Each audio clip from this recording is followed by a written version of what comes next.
Hello, Farlanders. My name is Kurt. Welcome back to Farlands or Bust. We got some iron smelting, very conveniently here from the end of the last stream, which should be good and very convenient for the start of episode 800 of Farlands or Bust. Thank you very much. I've grabbed it. Going out of the hidey hole, saying hello to Wolfie. And we will be continuing on to the Farlands here in Minecraft Beta 1.7.3, as we've been doing since 2011. Here we go. That's the wrong way. I saw this sheep and it was unsheared, so I figure I had not come this way. I need wool. I need wool. Thank you very much. But seriously this time, here we go. There's Wolfie. I think we can use this boat. We most certainly can. We most certainly can. Do I even need... It's episode 800. Do I even need to, like, put down signs or make little monuments or anything anymore? Is that really necessary? We've truly, surpassed any sort of need for these continual milestone special fancy episodes. I mean, for episode 666, we had to make the devil's number in giant flaming letters made out of what was it made out of? We made it out of like the nether rack stuff, right? Yeah, I think episode 1000 would be the best to then actually do something about. But then again, in previous milestone episodes, the game has provided us with interesting things and excitement to be had, so who knows? Who knows? Right, Wolfie? Yep. So yeah, let's continue on here. The game didn't provide us with anything interesting or special, but Farlanders did. We're now, for our charity fundraiser, we're raising money for the Equal Justice Initiative, farlandsorbust.com. We're up to $1,069.69. 1,000. We surpassed 1,000. Not the only thing and place that we surpassed 1,000 on, but a very important one. Like I said, farlandsorbust.com is where you can donate to Equal Justice Initiative, and there's more information about the charity and their cause. Nonprofit human rights organization committed to ending mass incarcerations, excessive punishment, challenging racial and economic injustice, and providing basic human rights for the most vulnerable people in American society. It's at farlandsorbust.com. We're raising that money using the Tiltify system again, which means you can use PayPal in addition to credit cards and whatnot. So I appreciate everybody who's been very generous there. Very generous indeed. And also those people who were very generous last Saturday on a live stream. We more than doubled our subs. And like I said, for the first time, over 1,000 subs. There were very, very many bath bombs. That is to say, gift sub in the multiple dozens at a time, and again, there was no reason. It wasn't like my 6-year anniversary or anything of starting Twitch, although it is soon. Hold on, I gotta look that up. It's either it's September. It's gotta be this month. Hold on, checking the calendar. Watch, it was, and I just didn't pay attention or anything. No, it's October 3rd. October 3rd is when I first became a Twitch.tv partner in the year 2011.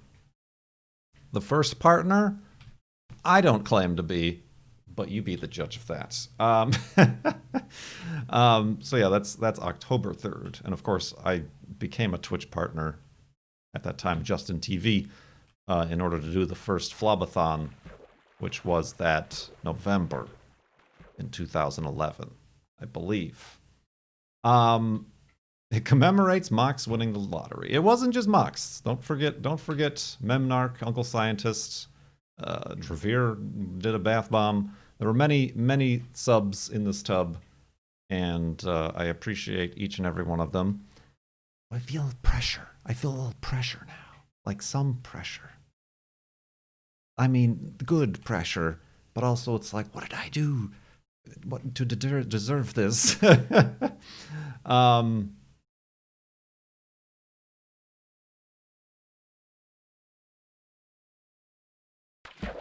Oh yeah, the dollar cave schlub hit us with a big old bath bomb. There's so many. And yeah, that was just a wild and crazy day. A wild and crazy day. And then it's like, okay, I'm taking the weekend off. Bye! A true work ethic. A true work ethic here from this guy. But we'll be doing something special, specifically tomorrow. Bringing some old game that you've never heard of probably back. Did we even finish that GeoGuessr game? No, because I didn't get a perfect score. We were in Russia, which is hard enough, but I was figuring out where I was, and then like about an hour of calamity happened. And then I thought I figured out where I was, and I guess I was just a little bit lackadaisy and haphazard with it, but I was like 2 streets off. So I'm like, well, that's where that GeoGuessr game ends. If it ain't 5,000, that's the end of the game. That's the way we play it. Ah, zombies!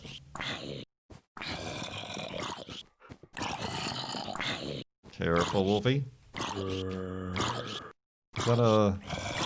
Can't see a spawner back there. It might just be zombies. Oh, careful, Wolfie. Oh, jeez. I mean, the zombies won't attack Wolfie. I think that's just some random zombies. We'll leave them be.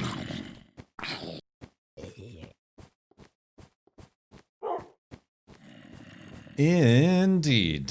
So yeah, and I'm like a lot of that. Also, we got a lot of donations, like I said, to the charity fundraiser for Farlands or Bust. And I appreciate that. Those are all very, very nice. And with those, we got a lot of questions, which is also very, very nice.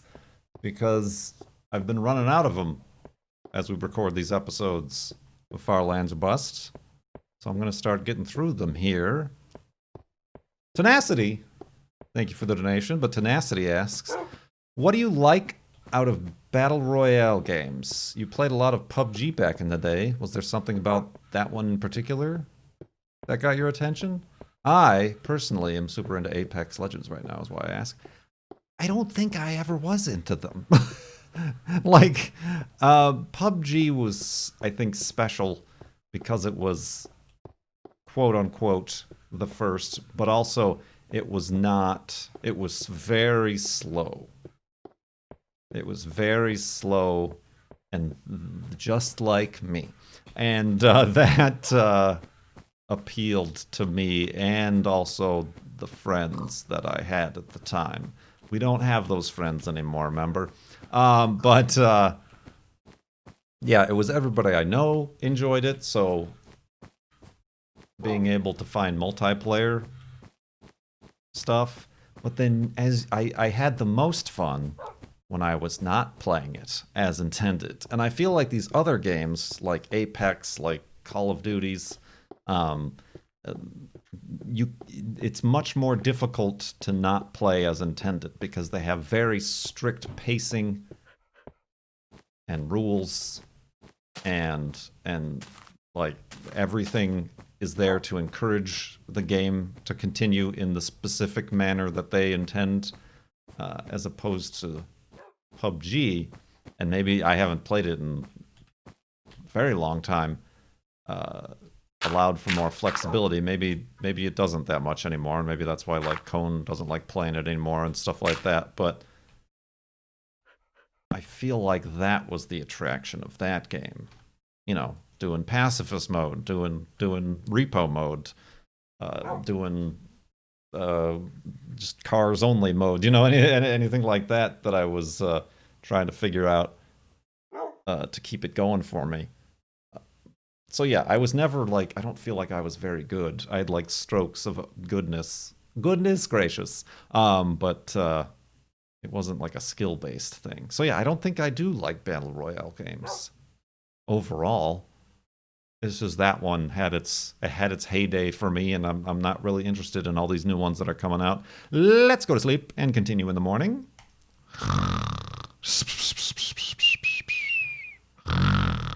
And awaken us.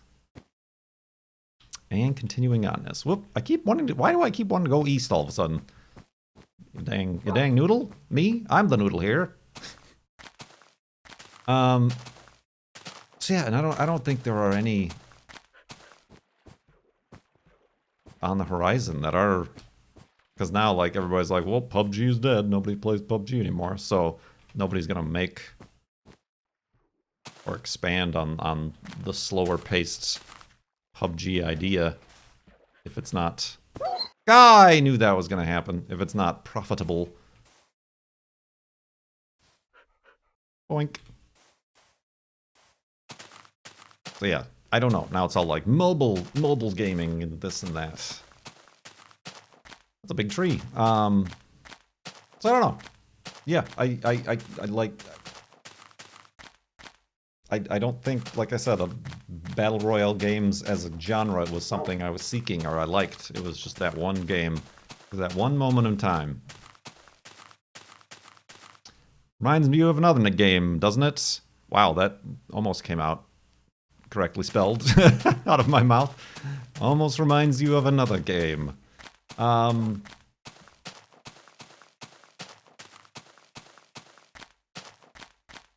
Blaine asks, speaking of that other game, which Minecraft creature or object, other than bones, would you be most excited about Mojang turning into a doggy treat IRL?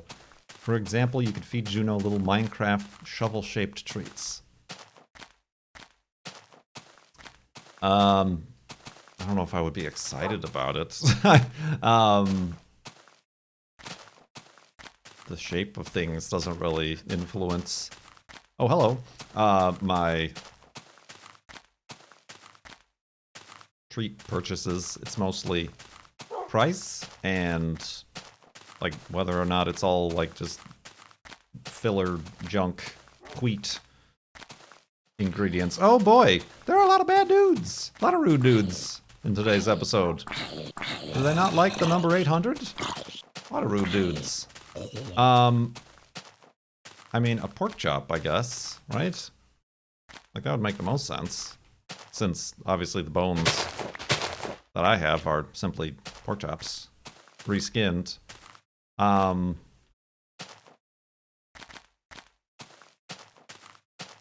mean, I figure it would have to be a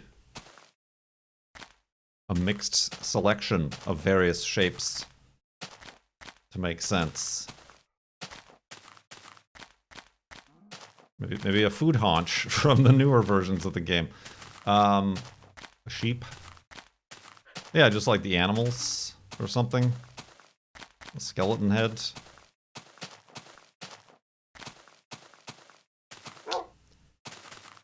Yeah, I'm not sure. That is literally something I've not thought of, ever.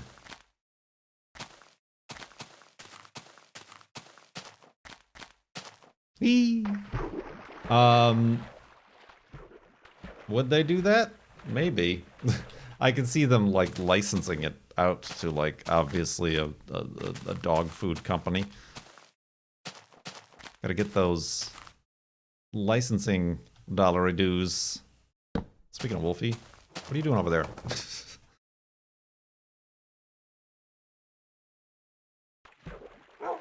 Boop, boop, boop.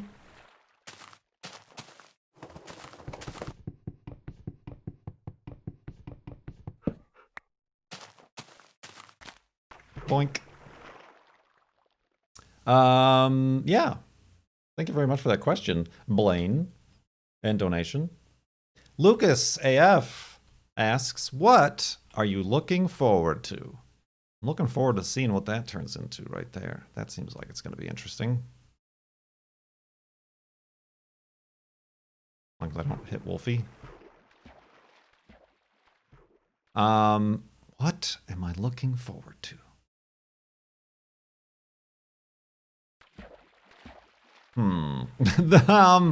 This is one of those questions. The girlfriend has asked me this. But it's more, it's... I'm not very good at planning. Or even, like I think I mentioned this in regards to, like, having goals. Or something. But, like, yeah, I don't... And it's even like, there was a, I forgot what series it was. One of these psychology series, or like maybe it was even the, that Netflix series, where it's about, like, knowing things. They're little, like, short, little, almost episode-esque, like, what the heck was it called? It's like, there's a series, and it's all about very specific topics. And it's, like, called, like, The Info, or Know It. Explained! That's right, Explained. And there was a series of The Mind Explained. And I forgot what they were talking about. But, like, there are certain people whose part of the brains... Like, it's different parts of the brain that think about the past, like, that hold memories from the past, versus being able to conceptualize the future. And, like, for some people, one is bigger than the other, or the connection between the two doesn't exist. And I think I got something like that. I don't know what in particular it's related to. I think it might be in, like, on the spectrum of autism or something. But, yeah, that just feels, it's very difficult. Future Man? Yeah, no, I am not Future Man. I cannot be Future Man. Like, I can't... Like, I can make plans, but I can't... It's just like a conceptual thing that I'm like, oh. It's not that I don't want to do things or have ambitions or looking forward to things, but it's also, it's just that I can't. It's weird. It's even difficult to describe. I can't grasp them. They're not tangible thoughts to me. Yeah, where do you see yourself in 5 years? Oh. So yeah, it can be misconstrued as, like, that someone doesn't care. But that is certainly not the case. I mean, what am I looking forward to? Like, I guess I'm hopeful for a better world. That things turn for the better and more equality and kindness and empathy and less greed and selfishness and that sort of thing. Like, I can, in those broad terms, ooh, an iceberg or a dirt berg. This thing's just floating right here. But also, like, for me personally, I mean, I look forward to being able to travel again someday, take a road trip, see some different landscapes, maybe even a different country, and eventually, I look forward to, like, years going by and, like, maybe moving somewhere else, and doing that. thing again, to experience a new location, or just stuff like that. I don't think I have any specific concrete things to look forward to. This discussion needs a sorrowful backing track. It just did have the Minecraft music playing. Look at this place. This is a fertile valley, if I might say so, and I do.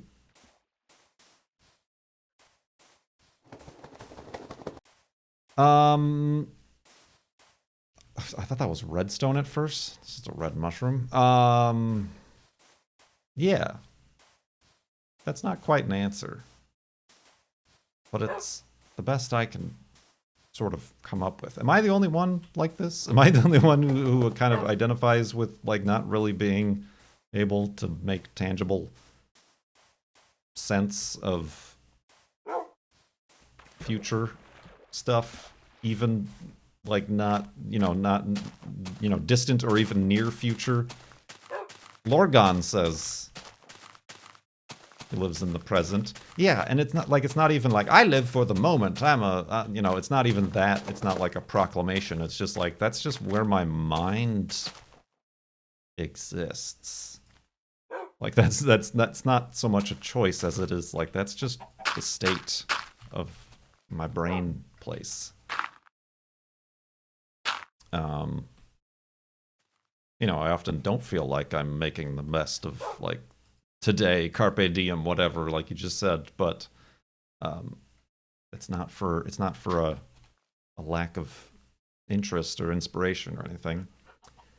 Anyway, let's go to sleep and continue in the morning.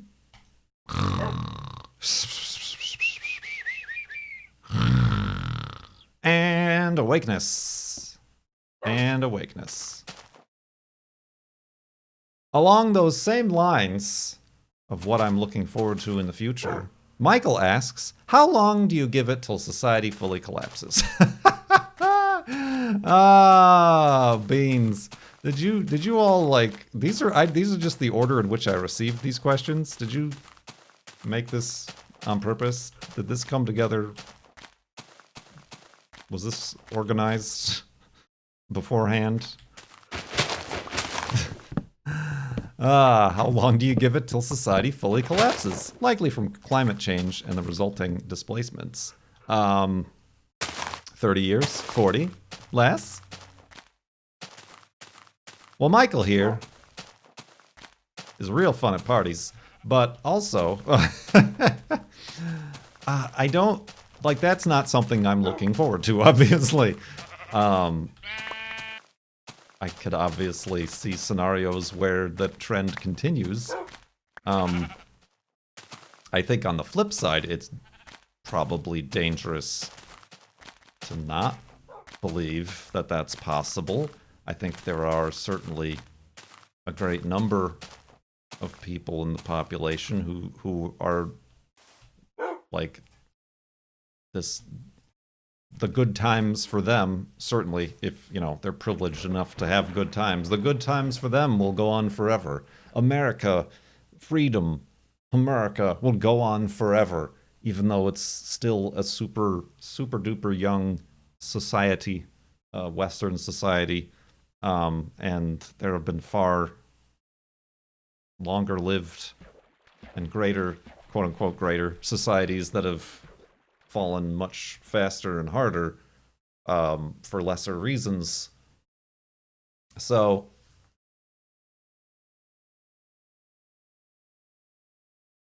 yeah, there's a delicate balance there. Like I said, I'm looking forward to that not being the case, but it certainly can be the case. We certainly can't be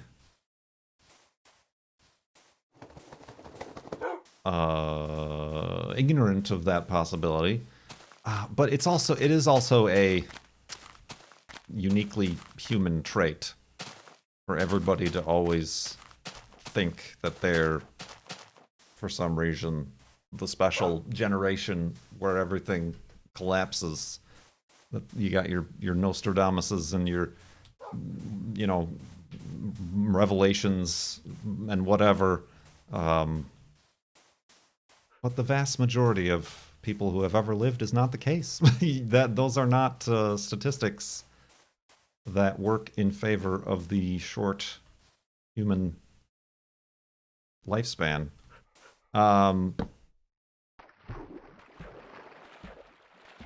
So yeah, no, I don't give it anything because I don't think about that.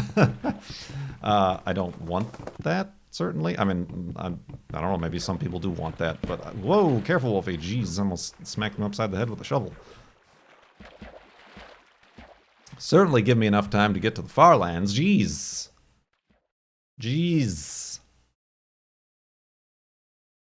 But then on the flip side, I suppose I also don't think like, oh, our future is in the stars. I already talked about this last episode before that. We're gonna be a multi-planetary species, interstellar, or just, you know, other planets. That's not anything to rely on either. It's interesting and it's neat and it's perhaps good for a story. But trying to think of everybody instead of a select few as members of society. You can't put all your raisins into one cookie. Then you just got a big squishy flat raisin, right? You know what I'm talking about.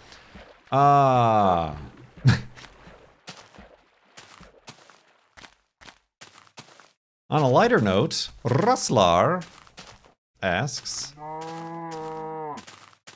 underrated, overrated, favorite, least favorite coffee? It could be a darker note if we're talking about dark roast coffees. Oh, beans. Oh, beans. Don't push me over.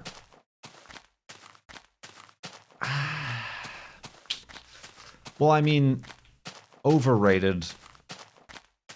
Certainly that coffee that gets eaten by that lemur and then pooped out. That's just dumb. and just a you know, a money bait. Money bait? Is that the word? Like, you know, a sucker, a bait for suckers. I don't think that's as much a thing anymore. I think that was like, most people have probably gathered onto the bunkus of that. And of course you expect me to say Starbucks, but I don't think it's very highly rated. Like I don't know of any large groups of people who like, oh, Starbucks coffee is the best coffee. It's just the most available, and people are comfortable with it, I feel like.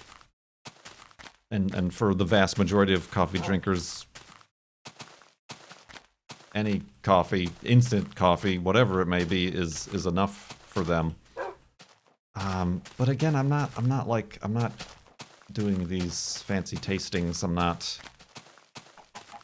swirling various cups and making notes on the tasting notes and comparing and contrasting their origins.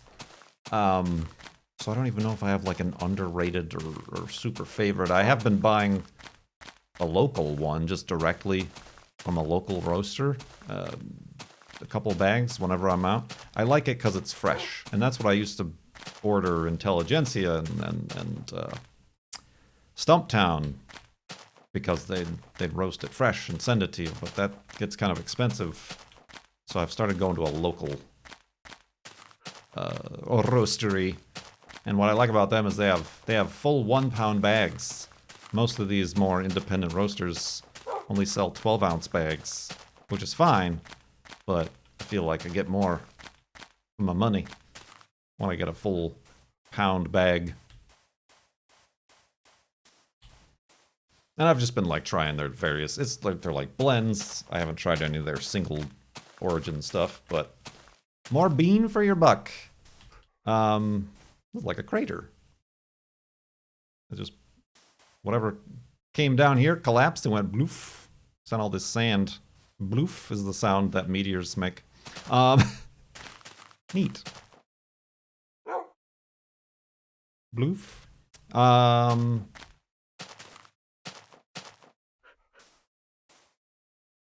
That's where all the subs fell. Yeah. So I mean, I still like Stumptown and Intelligentsia. There's really nothing that I've found at, like, grocery stores that is worth writing home about. I mean, if I'm gonna buy a bag of coffee, I want it to taste good. I don't want it to... Whoa, no, we can't be up here. This is a very precarious situation.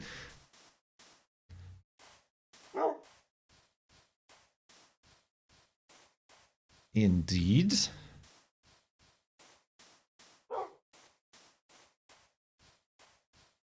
And then Dravir has a question. Have you recovered from the super duper hype train stream? Yeah, I mean, I guess. I'm still feeling a little bit of that pressure, but we took a long weekend. Well, a normal weekend. Sunday and Monday. It was the funniest comment during all that was, I think it was even Mox who said it, was like,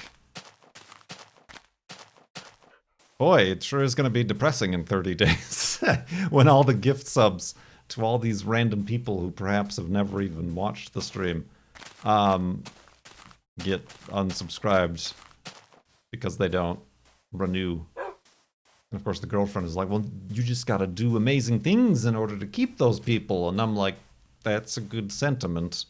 But I don't know. I don't have the statistics on those who get randomly gifted a sub. I know they tend to get an email, which is, I suppose, marketing. Another crater. Crater City!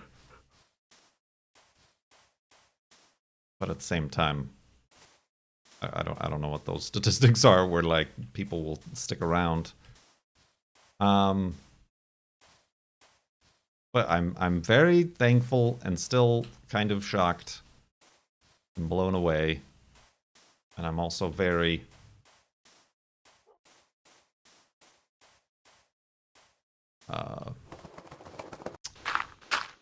awkward about it.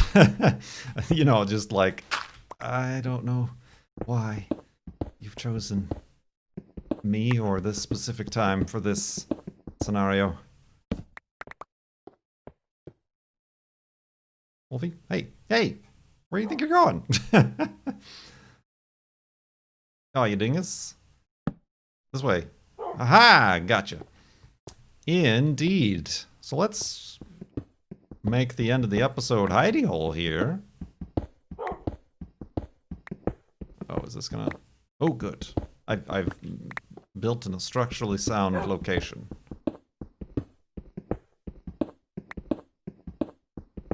True, we did unlock 2 new emotes permanently.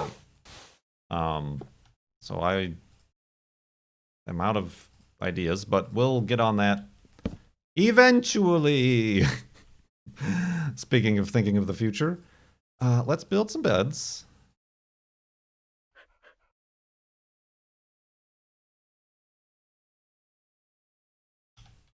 Place that bed. I'm already over encumbered here. You know what? My boots, all my armor is getting kind of weary. But I notice my boots are at least below half right now. Maybe I should make some new episode 800 boots. Bing! I did it. Ah, yes. Snazzy. Won't get. Oh, wait, I need this workbench.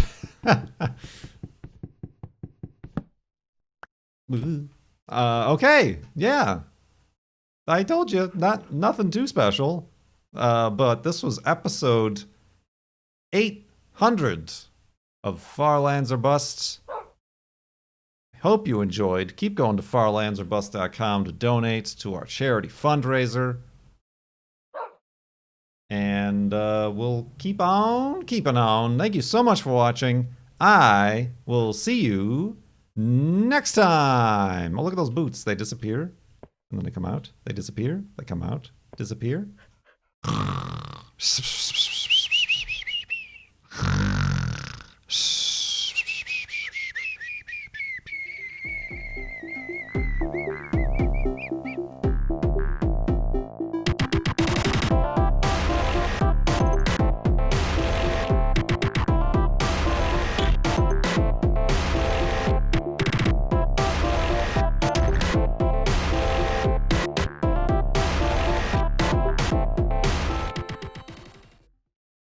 Big, squishy, flat raisin.